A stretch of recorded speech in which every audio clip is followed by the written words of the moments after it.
This program summarizes the classic play, Julius Caesar. Written by William Shakespeare in 1600, it was based on Plutarch's Lives. William Shakespeare was born in Stratford-upon-Avon, England in 1564, and is considered the greatest dramatist the world has known. In 48 BC, Julius Caesar became the sole ruler of the Roman Empire. Most Romans were impressed with his victories in war, and pleased with the wealth these brought to Rome.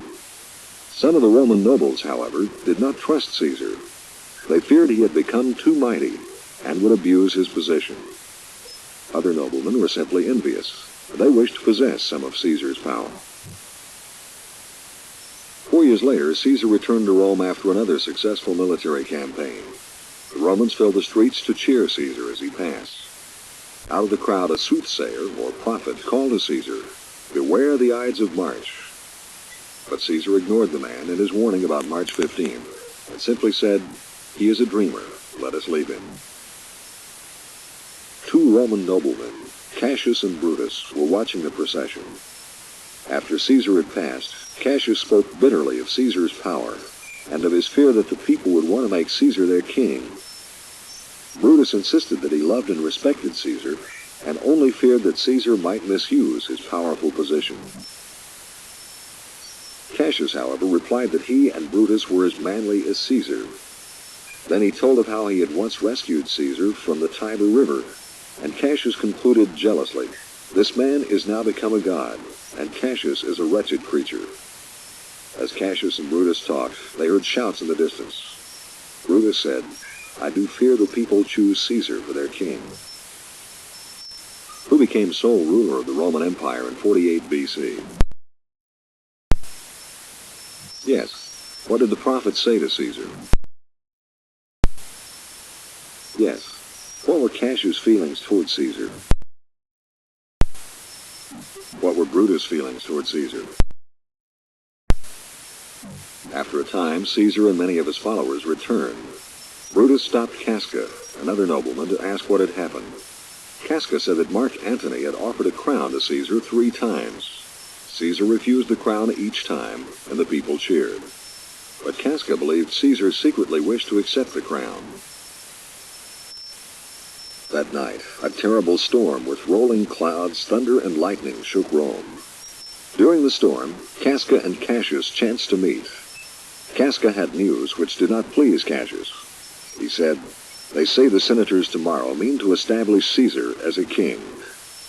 Cassius then confided to Casca that he and some other noblemen had agreed on a dangerous venture to put an end to Caesar's power. He urged Casca to join them and to come with him to see Brutus. Cassius knew that Brutus might be persuaded to support them if he believed the people desired Caesar's downfall. To persuade Brutus, Cassius had already sent him several notes which he pretended were from the common people, and begged Brutus to act for them. Casca agreed that Brutus' support would make their cause seem honorable to the people. How many times did Mark Antony offer the crown to Caesar? Who were the men who met during the storm? Right. Why did Cassius want Brutus' support? The storm and Brutus' troubled mind kept him from sleeping. As he paced back and forth, Brutus questioned how being made king might change Caesar. He might abuse his greatness and become as deadly as a serpent. In his thoughts, Brutus compared Caesar to an unhatched serpent, and therefore think him as a serpent's egg, which hatched would, as his kind, grow mischievous and kill him in the shell. Just as Brutus reached this fateful decision, Cassius and several other men arrived. The conspirators soon agreed that for the welfare of Rome, Caesar should be killed when he came to the capital the next morning. Cassius feared what Mark Antony might do after Caesar's death and wished to kill him too, but Brutus insisted that no one would be harmed except Caesar. In his palace, Julius Caesar and Calpurnia, his wife, had been awakened by the storm. Calpurnia believed that the storm and her terrible dreams were evil omens. She told her husband that in one dream she had seen Caesar's statue run with blood like a fountain, and she begged Caesar to stay at home. Caesar finally agreed to tell the senators that he would not come to the capital. The next morning, Decius, one of the conspirators, came to accompany Caesar to the capital. When Caesar said that he would stay home, Decius urged him to reconsider, for he said, "The Senate have concluded to give this day a crown to mighty Caesar. If you send them word you will not come, their minds may change." At this news, Caesar called for his robe and said, "I will go." How did Brutus think of Caesar? Yes, who wanted to kill Mark Antony? What did Calpurnia see in her dream? Did Caesar decide to go to the capital after Decius said Caesar would be made king? Brutus and the conspirators joined Caesar as he left for the capital. In the street, Caesar saw the soothsayer and spoke to him. "The Ides of March are come." But the soothsayer replied, "Aye, Caesar, but not gone." When Caesar entered the capital, many men seeking favors pressed around him. While Caesar answered requests, Casca raised his knife, saying, "Speak, hands, for me." Then he and the other conspirators stabbed Caesar. As Caesar fell dead, the people fled from the capital in terror. Mark Antony arrived and saw Caesar's body. "O mighty Caesar, dost thou lie so low?" he sadly asked. Brutus promised that he would explain why Caesar had to die, but Antony asked only that he be allowed to speak at Caesar's funeral. Although Cassius feared what Antony might say to the people, Brutus gave him permission to speak. When the crowd assembled for Caesar's funeral, Brutus spoke first.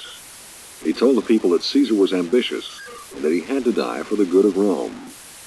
As the people nodded in agreement, Brutus told why he rose against Caesar. "Not that I loved Caesar less, but that I loved Rome more." Then Mark Antony and his servants arrived, carrying Caesar's body. Brutus departed, and Antony spoke. "Friends, Romans, countrymen, lend me your ears. I come to bury Caesar, not to praise him." Yet as Antony spoke of Caesar's love for the people and of his will, which left 75 drachmas to each Roman citizen, the crowd began to weep for Caesar and curse his murderers. When Antony finished speaking, the crowd had become an angry mob, ready to drive Cassius and Brutus from the city.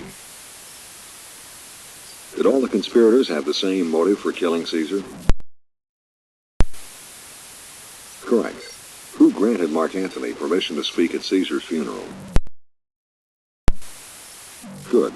When Brutus told why he stabbed Caesar, did the crowd approve? Who turned the crowd against the conspirators? After Brutus and Cassius fled from Rome, Antony, Octavius Caesar, and Lepidus formed a government to rule the Roman Empire. The first work of this triumvirate, or government of 3 leaders, was to avenge Caesar's death. Many of Caesar's enemies were killed, and the Roman armies prepared to fight the armies which Brutus and Cassius were forming in Macedonia. But in Macedonia, Cassius and Brutus had begun to quarrel.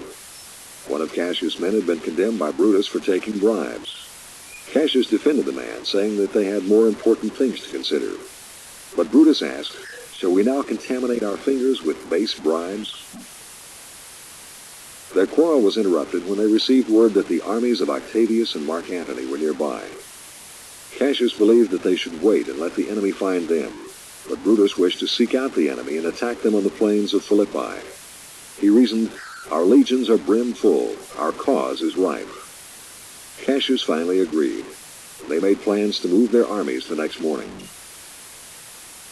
Although Brutus was very weary that night, he could not sleep. To pass the time, he began to read. Suddenly, his tired eyes saw a monstrous apparition which resembled Julius Caesar. To the spirit, Brutus said, "Who comes here? Art thou some god, some angel, or some devil? Why comest thou?" "To tell thee thou shalt see me at Philippi," replied the ghost.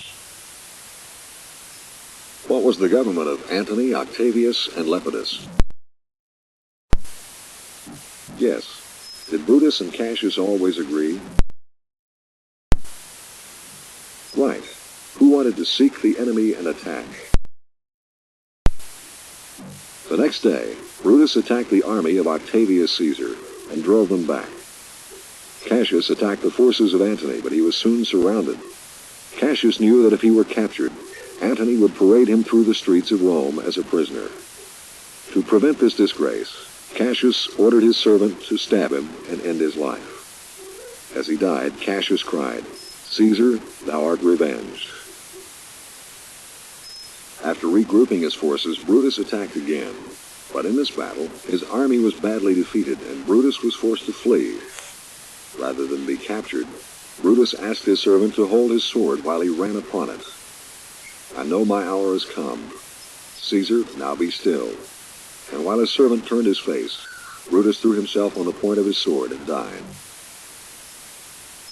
When the battle was over, Octavius and Antony found the body of Brutus. Although they had been enemies, Antony praised Brutus and told Octavius this was the noblest Roman of them all, while the other conspirators rose against Caesar out of envy. Brutus had believed he was acting for the good of Rome. With the death of Brutus, the murder of Caesar was avenged. What would happen to Cassius if he were captured? Did Brutus turn against Caesar just to increase his own power? Right. Whom did Antony call the noblest Roman of them all?